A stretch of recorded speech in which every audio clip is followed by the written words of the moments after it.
इंसान अपनी गाड़ी की सर्विस कराना नहीं भूलता, अपने घर की साफ सफाई करना भी नहीं भूलता, यहाँ तक कि जूतों की सफाई करना भी नहीं भूलता।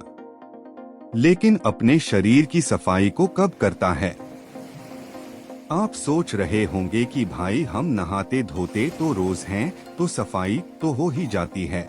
मैं बाहर की सफाई की बात नहीं कर रहा, मैं भीतर की सफाई की बात कर रहा हूँ, पेट की सफाई की बात कर रहा हूँ। वाग्भट जी ने आयुर्वेदा में लिखा है कि 99% बीमारियां पेट से पैदा होती हैं। चलिए पहले ये समझ लेते हैं कि हमारे पेट से बीमारियां पैदा कैसे होती हैं, और तभी हम समझ पाएंगे कि फिर उस पेट को साफ कैसे करना है।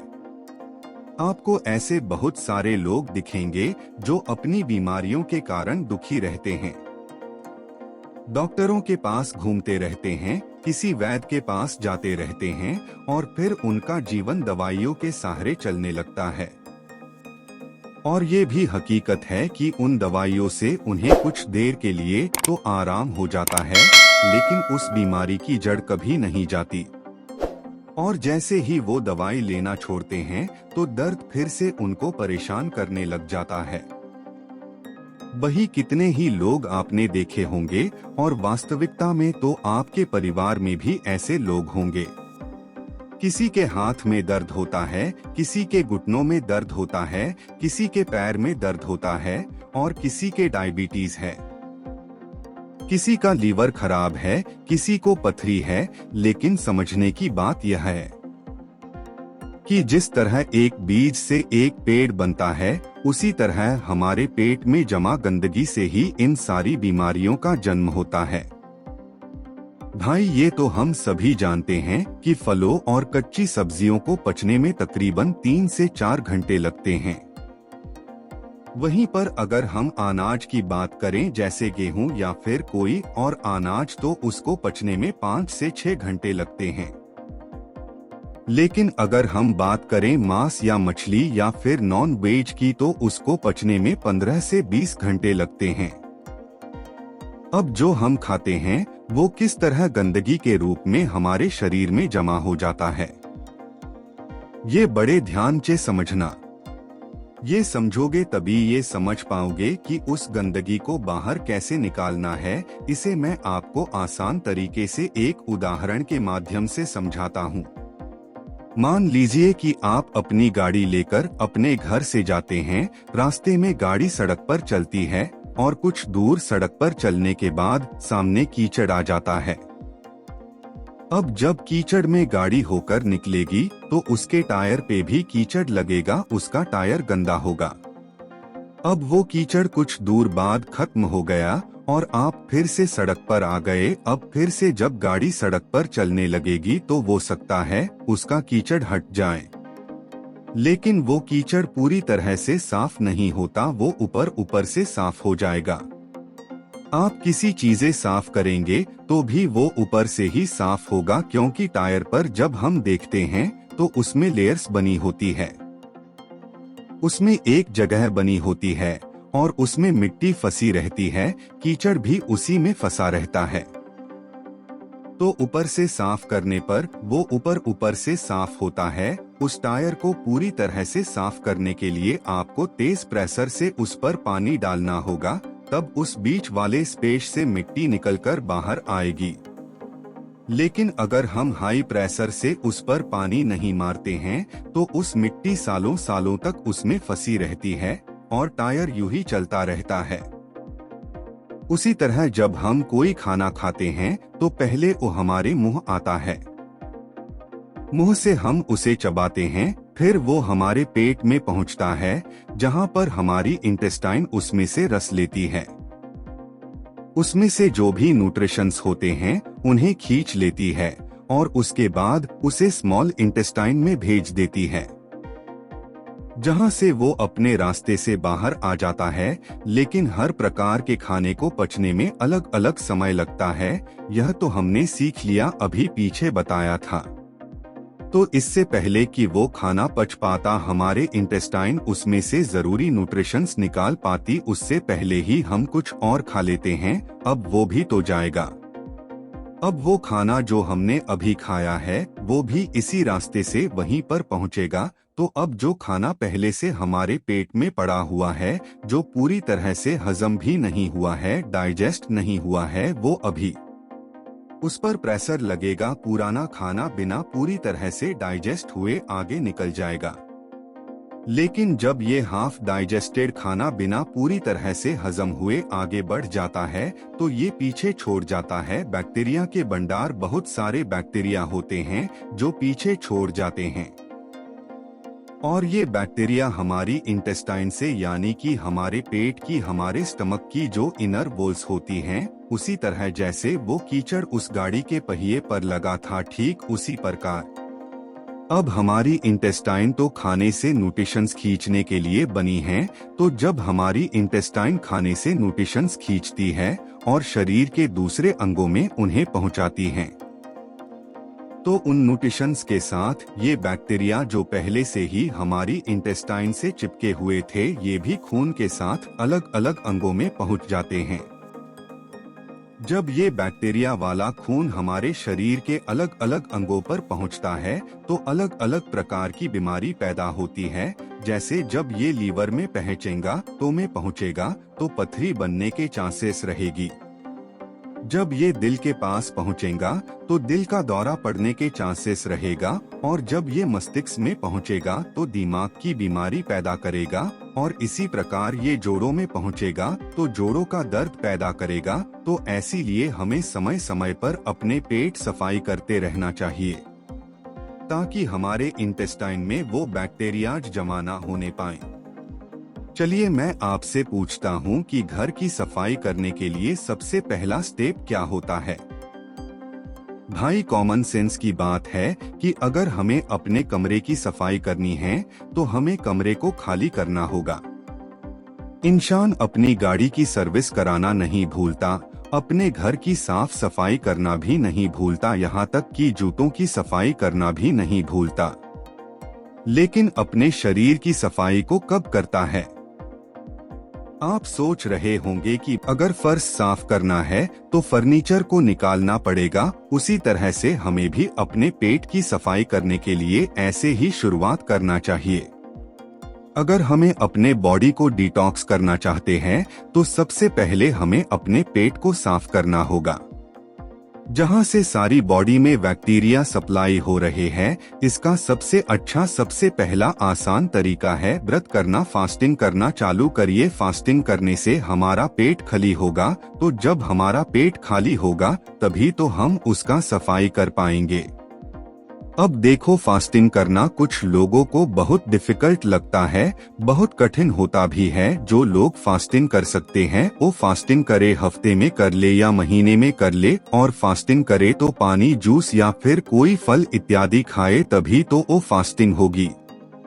और जिन लोगों को ये कठिन लगता है, भूखे नहीं रह सकते, फलों से उनका पेट नहीं भरता है, तो ऐसे लोग हल्का खाना खा सकते हैं, जैसे कि खिचड़ी खा ली। आप इस तरह का कोई व्रत करते हैं तो जाहिर सी बात है पेट खाली ही रहेगा, और जब आपके बॉडी को विटामिन्स चाहिए होंगे तो वो इंटेस्टाइन के पास इंफॉर्मेशन भेजेगा कि भाई आगे न्यूट्रिशंस की जरूरत है, सप्लाई चाहिए, हमें जल्दी से दो।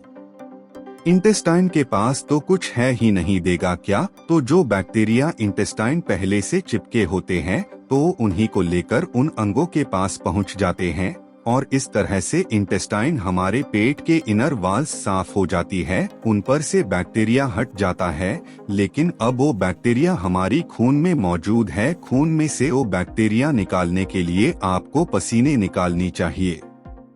आप जितने पसीने निकालेंगे उतना ही आपका खून डिटॉक्स होता जाएगा। जो हमारे स्क्रीन में छोटे छोटे पोल्स होते हैं ना, जहां से पसीना बाहर आता है, तो उस पसीने के साथ हमारे खून में अनवांटेड मटेरियल्स होते हैं, वो भी बाहर आ जाते हैं। लेकिन एक बात सच बताना, आप में से बहुत सारे लोग सोचते तो होंगे कि कल से हम अच्छा रूटीन बनाएंगे, डेली एक्सरसाइज करेंगे, अच्छा खाना खाएंगे और अपने शरीर का ख्याल रखेंगे।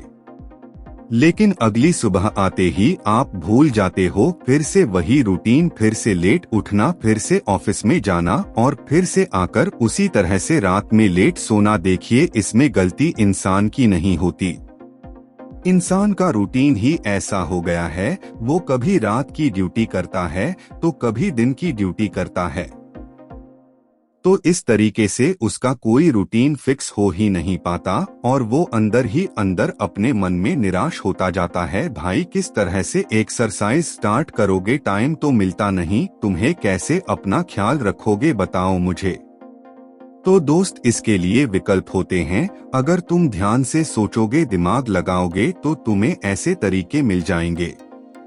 भाई, इसके लिए हमें जापान के लोगों से सीखना चाहिए। जापान के लोगों का भी शेड्यूल इसी तरह बिजी रहता है, उन्हें टाइम मिल ही नहीं पाता कि उन्हें एक्सरसाइज करें। उस देश में भी ज्यादातर लोगों को टाइम मिल ही नहीं पाता कि उन्हें एक्सरसाइज कर लें, इसीलिए वह अपने पास एक साइकिल रखते हैं। कहीं जाना हो, इधर उधर छोटी मोटी जगहों पर, ज्यादा दूर नहीं जाना हो, वहां पर वो अपनी साइकिल का इस्तेमाल करते हैं, वरना तो पब्लिक ट्रांसपोर्ट या खुद का ट्रांसपोर्ट यूज करते हैं। ज्यादा दूर नहीं पर छोटी जगहों पर जाने के लिए वहां पर साइकिल का यूज कर ही सकते हैं। इससे हमारे थाइज में जो पेल्विक मसल्स होती है ना, उस पर बहुत अच्छा काम होता है। साथ में हमारा पसीना निकालता है तो उससे मेरी बॉडी डिटॉक्स हो जाती है। इसके साथ प्रदूषण भी नहीं होता और प्रदूषण से बचे रह सकते हैं। अगर साइकिलिंग करने में इंटरेस्टेड नहीं हो तो फिर डांस कर लो या फिर रनिंग कर लो, जिस तरीके से भी हो, बस अपने शरीर से पसीना निकलो ताकि आपके स्क्रीन के जो पोर्स हैं ना, वो एकदम क्लियर हो जाए। फलों को जल्दी पकाने के लिए या फिर उन पर कोई रोग ना लग जाए, इसलिए उन पर दवाइयों का छिड़काव किया जाता है। और जब हम उन फल और सब्जियों को खाते हैं तो वो पेस्टिसाइड्स हमारे अंदर, हमारी बॉडी में एंटर कर जाते हैं, तो उन पेस्टिसाइड्स की वजह से हमारे अंदर बहुत सारे बैक्टीरिया पैदा होते हैं, जिनसे बहुत सारी बीमारियां पैदा होती है। और सबसे बड़ी बीमारी जो उससे पैदा होती है वो होती है कॉन्स्टिपेशन। कुछ लोगों को हमेशा कॉन्स्टिपेशन रहता है। वो जब बाथरूम में जाते हैं तो उनका पेट अच्छे से साफ ही नहीं होता। इसके वजह से वो पूरे दिन परेशान रहते हैं, स्ट्रेस में रहते हैं, कुछ भी अच्छा नहीं लगता, कुछ खाने का मन नहीं करता, भूख नहीं लगती। तो उन लोगों के लिए त्रिफला चूर्ण सबसे अच्छी औषधि मानी जाती है। त्रिफला के नाम से ही पता चलता है कि ये 3 फलों से मिलकर बना होता है। आंवला और हरड़ त्रिफला चूर्ण में कंपोनेंट्स होते हैं। आंवला में विटामिन सी होता है, फाइबर होता है और वहीं पर हरड़ एक बहुत अच्छा एंटीबैक्टीरियल होता है। जिस दिन आप सुबह सुबह नींबू पानी नहीं पीने वाले, उस दिन आप त्रिफला चूर्ण का सेवन करें। 1 छोटी चम्मच अच्छे से गुनगुने पानी में मिलाकर पी जाओ। उसके बाद देखना क्या कमाल होता है। खाना अच्छे से डाइजेस्ट होगा। सुबह पेट इतने अच्छे से खाली होगा कि पूरा दिन हल्का हल्का महसूस करोगे। और इसे भी रोज लेने की जरूरत नहीं है। भाई, 1 हफ्ता आपने नींबू का पानी ले लिया, फिर किसी दूसरे हफ्ता त्रिफला चूर्ण का सेवन कर लिया। इस तरह एक राज की बात बताता हूँ, जो लोग अल्कोहल ज्यादा पीते हैं न, उसकी वजह से उनकी बॉडी में एसिडिटी बढ़ जाती है। तो ये जो त्रिफला चूर्ण है, ये उस अल्कोहल के इफेक्ट को भी बहुत कम कर देता है। अच्छा देखिए, अगर आप पहले से दवा खा रहे हैं तो डॉक्टर से कंसल्ट करके तभी लेना। अच्छा, एक और बहुत अच्छा तरीका होता है बॉडी को डिटॉक्स करने का, और वो है कि खाने से पहले फ्रूट्स या फिर सैलेड खा लो अच्छे से पेट भर के। उससे क्या होता है कि फलों में और सलाद में फाइबर होते हैं बहुत अच्छी मात्रा में।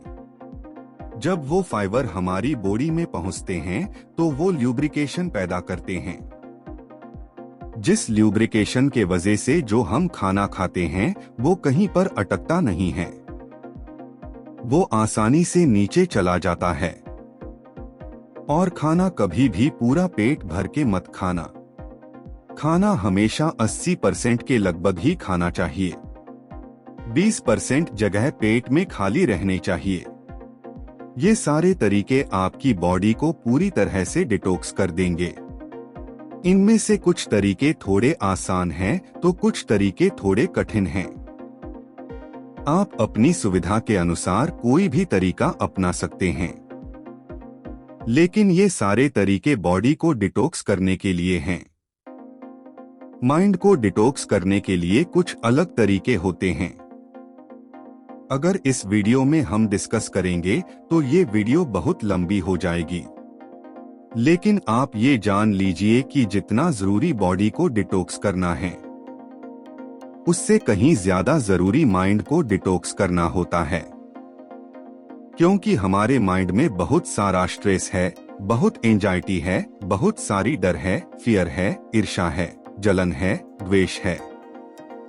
पता नहीं किस किस तरह के इमोशंस हमारे दिमाग के अंदर बढ़े पड़े हैं, जो कभी खाली ही नहीं होते, जो वहीं पर अटके रह जाते हैं और हमें हमेशा परेशान करते रहते हैं, नए नए बीमारियों को पैदा करते रहते हैं।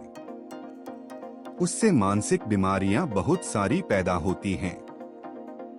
अगर ये जानकारी आपको अच्छी लगी हो तो चैनल को सब्सक्राइब करें एंड वीडियो को शेयर करें।